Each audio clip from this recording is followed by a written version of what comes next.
जी अस्सलाम वालेकुम। आज हमारा टॉपिक है फाइब्रोमियल्जिया। पहले इसको समझते ही क्या होता है, ये मर्ज़ क्या है फाइब्रोमियल्जिया। इसमें आपके पूरे जिस्म में दर्द रहता है, मसल्स में फटीग फील होती है और ऐसे लगता है जैसे पूरे जिस्म पे किसी ने मारा होता है। ज़ख्मी पट्टे आपके जो है ना वो बहुत शदीद तकलीफ़ में होते हैं और इसकी जो है वो कोई एग्जैक्ट कॉज तो अभी तक नहीं इसकी पहुंच सके, लेकिन इतना ज़रूर है कि ये आपके दिमागी स्ट्रेस, आपके जो नर्वस सिस्टम है उसके ऊपर प्रेशर और स्पाइनल कॉर्ड की ये डिज़ीज़ है, जिससे आप की बॉडी के जो मैसेजेस हैं वो थ्रू आउट दिमाग की तरफ जाते रहते हैं और सेंस करता रहता है पूरी बॉडी को, और पूरी बॉडी में पेन फील होती रहती है। इसमें आपके जो ब्रेन में केमिकल्स हैं, 4 केमिकल्स, उनका बैलेंस ना होना वो इसमें एक बहुत बड़ी वजह सामने आई है। हैप्पीनेस इसमें जो है वो बड़ी अहम है, अनहैप्पी रहना, तो मूड जो है वो हर वक्त बनाए रखना, छोटी छोटी चीज़ों को फील करना, मतलब जितना सेंसिटिव होते जाएंगे उतने ही आपके फिर जो है वो दिमाग सेंस लेने के उसमें आ जाएगा, सेंसरी नर्व्स जो हैं वो ज़्यादा एक्टिव हो जाएंगे, ओवर एक्टिव। तो उसमें फिर जो है ये फाइब्रोमियल्जिया की तरफ पेशेंट चला जाता है, जिसमें आपके फिर मसल्स में कोई भी टॉनिक असर नहीं करता किसी किस्म की। आप कोई भी टोटका लगाते हैं तो जिस्म में दर्द कम नहीं होता, हर वक्त जिस्म में फटीग फील होना, हर वक्त थके रहना, थकावट और जिस्म खिंचा रहना, यहाँ तक कि फिर नींद भी जो है वो डिस्टर्ब हो जाती है और इस दर्द से फिर नींद भी नहीं आती। अक्सर लोग कहते हैं जिस्म इतना दर्द करता है, ये आम बात है कि रात सोया भी नहीं जाता। तो ये एक फाइब्रोमियल्जिया की जो हैं वो सिम्टम्स हैं। इसमें योगा हमारी क्या हेल्प कर सकता है, योगा से हम किस तरह बेहतर हो सकते हैं। सबसे पहले ब्रीदिंग से शुरू करते हैं, क्योंकि ये नर्वस सिस्टम का प्रॉब्लम है, न्यूरॉन्स का इशू है, आपके स्पाइनल कॉर्ड का, आपके ब्रेन का जो है वो केमिकल्स का इशू है। तो सबसे पहले हम इसमें जो ब्रीदिंग करेंगे वो है भ्रामरी प्राण, क्योंकि जो भ्रामरी प्राण है ये बेसिकली आपके दिमाग को रिलैक्स करने की प्राण है।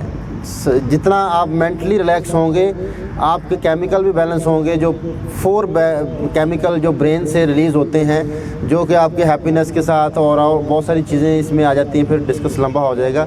हम भ्रामरी प्राण करते हैं, कानों को बंद कर लेंगे, आंखें बंद करके नाक से सांस लेके नाक से खारिज करेंगे। लेकिन जब सांस खारिज करेंगे तो एक जैसे कानों के अंदर मक्खी गुनगुनाती है या मच्छर गुनगुनाता है, उस गूंज को पैदा करेंगे।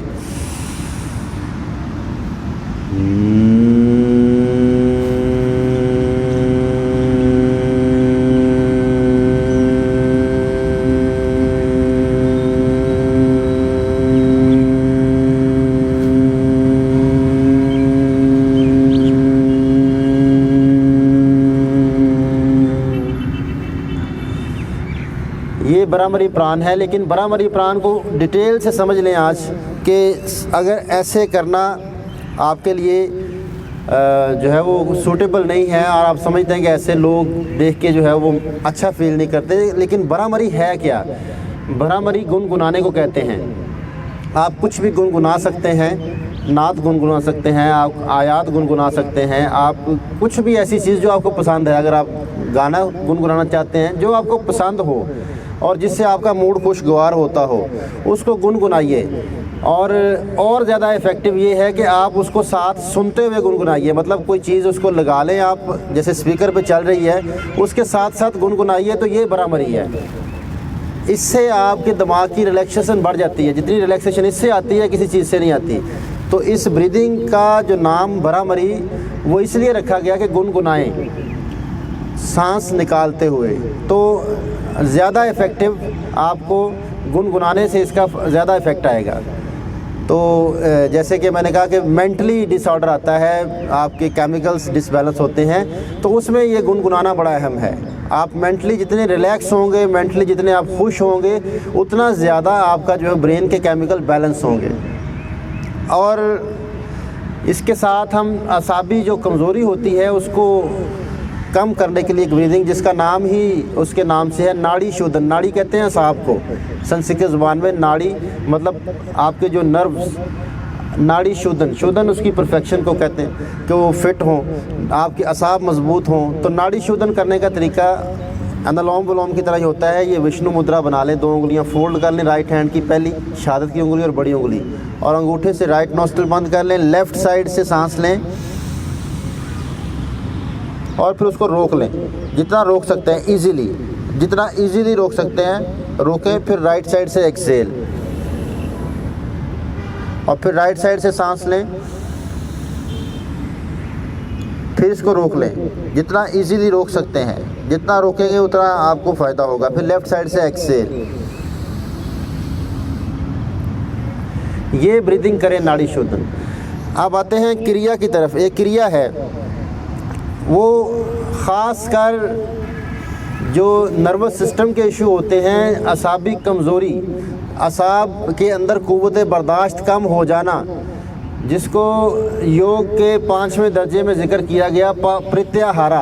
प्रत्याहारा एक पावर का नाम है। हारा एक पावर का नाम है जो सोलर प्लेक्सस जो आपके यहाँ पे इकट्ठी होती है, यहाँ पे आपके जो रिब्स आके ख़त्म होती है, बटरफ्लाई बनती है, यहाँ पे एक सिस्टम यहाँ पे उसका एक्टिव होता है। अगर हारा पावर जिसकी एक्टिव हो जाए उसके अंदर क़ुव्वत बर्दाश्त बढ़ जाती है, और जिसकी हारा पावर एक्टिव ना हो वो बहुत सेंसिटिव होता है, बहुत ज़्यादा सेंसेस उसकी एक्टिव होती हैं और वो हर चीज़ को फील करता है, हर चीज़ को, छोटी छोटी चीज़ को फील करता है, जो कि फिर वबाले जान बन जाता है और ज़हनी सेहत उससे कमज़ोर होना शुरू हो जाती है। मसाइल सब के साथ हैं, कोई ऐसा शख्स नहीं दुनिया में जिसके साथ मसाइल ना हो, कोई शख्स ऐसा नहीं। तो मसाइल के साथ कैसे फ़ाइट करनी है, ये हारा पावर आपकी मदद करती है। हारा पावर को एक्टिव करने का एक क्रिया है और वो इस फाइब्रोमेल्जिया में बहुत कारआमद साबित होगा अगर आप वो क्रिया कर लेते हैं। हाकारा, उसका नाम ही हारा पावर से मुंसलिक है, हाकारा क्रिया। इसको हाकारा क्यों कहा जाता है कि इसमें आपने सांस को खारिज करना है तेज़ी से, हा की आवाज़ के साथ, और गले से आपने सांस की सीटी बजानी है, और इसके लिए मुझे खड़ा होना पड़ेगा। प्रॉपर जो क्रिया हम इसका जो है वो परफॉर्म करेंगे। खड़े होके आप लोग भी खड़े हो जाएं। नर्वस सिस्टम को झटका देना है। झटके कुछ जो हैं वो बड़े आपके जिस्म के लिए फ़ायदेमंद होते हैं। मिसाल के तौर पर जब छींक आती है हम कहते हैं अल्हम्दुलिल्लाह, शुक्र अदा करते हैं, ये भी एक झटका है। ये अगर छींक ना आए, ये झटका ना लगे तो फिर आपको किसी भी टाइप का जो है वो क्लॉट आ सकता है नर्व पे, आपको जो है वो बहुत सारे मसाइल हो सकते हैं। तो वैसे तो योग में झटका एक्सरसाइज में नहीं लगाते, पट्ठों को नहीं जरक नहीं देते, लेकिन कुछ झटके सेफ हैं।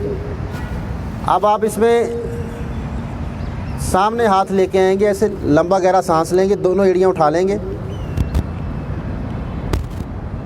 लंबा गहरा सांस लेंगे, एड़ियाँ नीचे छोड़ देंगे एकदम जिस्म को, एकदम जिस्म को नीचे छोड़ेंगे, एड़ियाँ हिट होंगी जाके, आपके पूरा यहाँ प्रेशर आना चाहिए, आपकी दिमाग तक ये झटका आना चाहिए।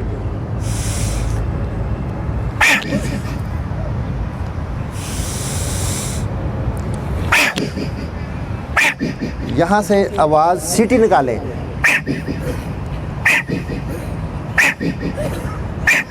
ये सीटी निकलनी चाहिए।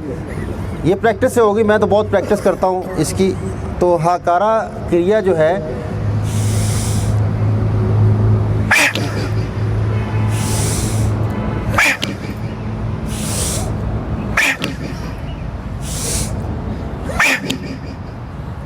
ये एक बेहतरीन क्रिया है आपके नर्व्स को स्ट्रॉन्ग करने का, हारा पावर जो है उसको एक्टिव करने का, क़ुव्वत बर्दाश्त बढ़ाने का। तो इस चीज़ को समझ लीजिए कि यहाँ पे एक फ़ोर्स है जिसको एक्टिव करना है, पसलियों के बिल्कुल सीने के नीचे, हारा पावर उसको कहते हैं, हारा पावर। तो हाकारा क्रिया करेंगे, ये एक फ़ायदेमंद साबित हो सकती है फाइब्रोमेल्जिया में। और अब आते हैं मुद्रा की तरफ। इसमें मुद्रा कौन सा कारामद होगा, क्योंकि पूरी जिस्म में दर्द है, पूरा मसल्स आपके पेन कर रहे हैं, तो उसमें वायो मुद्रा करेंगे। पहली उंगली फोल्ड करके अंगूठे से हल्का सा पकड़ लें, पहली उंगली फोल्ड करके, और हाथों को ऐसे रख लें या ऐसे रख लें, जैसे आपको इजी हो। हाथों की पोजीशन लाजमी नहीं कि ऐसे ही हो, तो आप किसी भी एंगल में रख सकते हैं। बस ये उंगलियां अलग रहें, ये साथ ना मिलें। हाथ आपका बिल्कुल सीधा भी नहीं करना, उससे हाथ थक जाएगा। ढीला रखें हाथ को, जितना इजीली आप पकड़ सकते हैं इसको, ये बना लें। अब आते हैं इसमें वर्कआउट कौन सा करना है, पोजेस कौन से करने हैं और उसकी टेक्निक क्या है।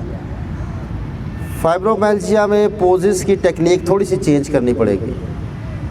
बाकी योग में हम जो पोजेस करते हैं या आसन करते हैं उसमें हम ठहरते हैं और उसमें हम ज़्यादा देर रुकने को अहमियत देते हैं कि आप अपनी बॉडी की पोजीशन को रोकने की कोशिश करें। लेकिन अगर फाइब्रोमाइल्जिया का पेशेंट अपने बॉडी को स्ट्रेच करके या पोज करके रोकने की कोशिश करेगा तो पेन बढ़ जाएगी। जब भी मसल्स पेन में हो, उसकी टेक्निक ये है कि उनको मूव करना है स्लो आपने उनकी कैपेसिटी के मुताबिक जितना इजीली मूव हो सकते हैं। मिसाल के तौर पर मैं अपने दोनों हाथों को ऊपर लेके जाऊंगा, लेकिन आहिस्ता आहिस्ता ले जाके फ़ौरन वापस आना शुरू हो जाऊंगा।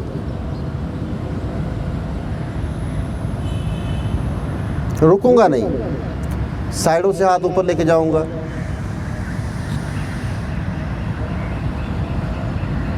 तो रोकूंगा नहीं फ़ौरन, लेकिन बहुत स्लो।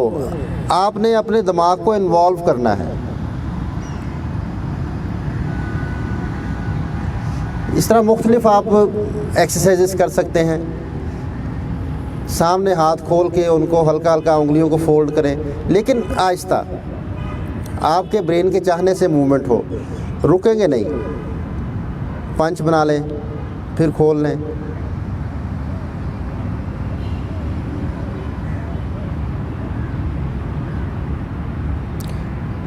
मूव, रिस्ट मूव, अंगूठे पकड़ के।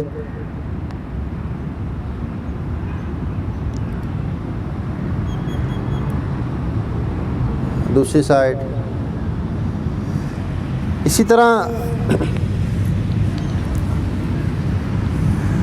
ट्विस्ट कर लिया, तेज़ी से नहीं। इसमें आपने थोड़ा सा आहिस्ता करना है जितना, क्योंकि मसल्स आपके जो हैं पहले ही वीक हैं, तो उन पर झरक नहीं आनी चाहिए, झटका नहीं आना चाहिए, बिल्कुल झरक नहीं आनी चाहिए। बहुत लाइट से अंदाज में बॉडी को ढीला रखें। ये घुटने को टच कर लिया जितना हो सकता है।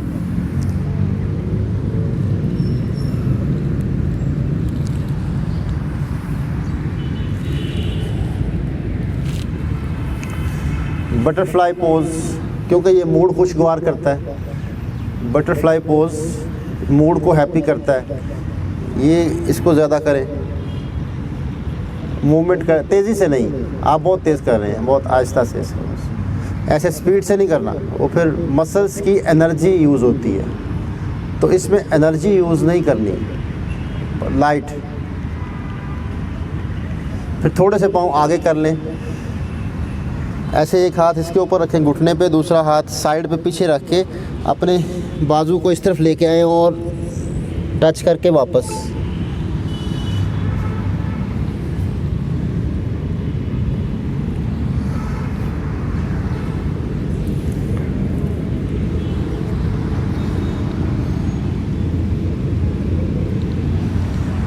तेज़ी नहीं, प्रयासा आहिस्ता।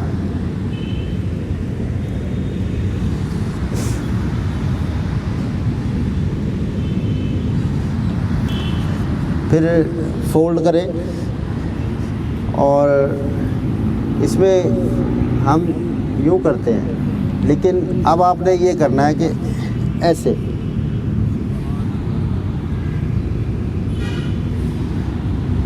ऊपर देखना है।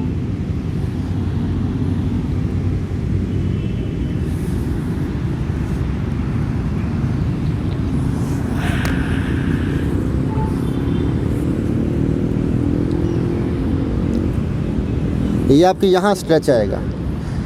वो जो है ये स्पाइनल कॉर्ड की ट्विस्ट आती है लोअर बैक पे, लेकिन इसमें आपने यूँ ऊपर देखना है जिस तरफ घुटना जा रहा है ऐसे सेध में। बॉडी को थोड़ा सा नीचे ले आएंगे, ऊपर देखेंगे।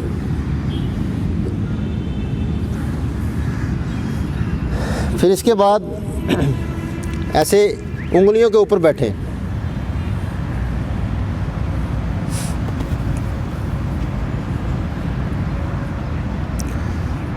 घुटनों से चलना शुरू करें, आगे फिर पीछे।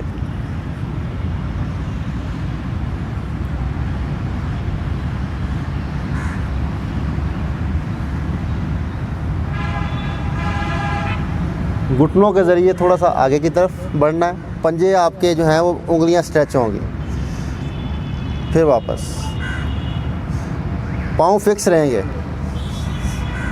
पाँव दिखाइएगा ज़रा। पैरों पे स्ट्रेच आएगा,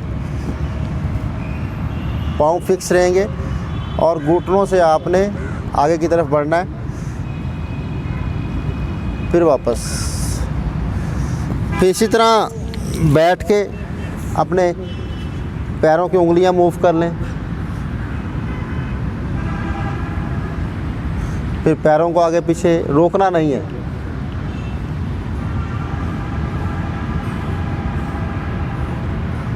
लेकिन स्पीड भी आहिस्ता हो। फिर जो है वो ट्विस्ट कर लें हल्का हल्का, फोल्ड करें लेग।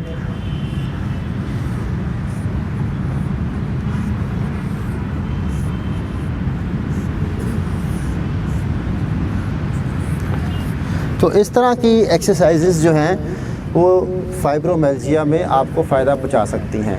लेकिन हाकारा क्रिया जो है वो इसको ज़्यादा करें, वो इसका ख़ास फ़ायदा होगा। हारा पावर बढ़ेगी।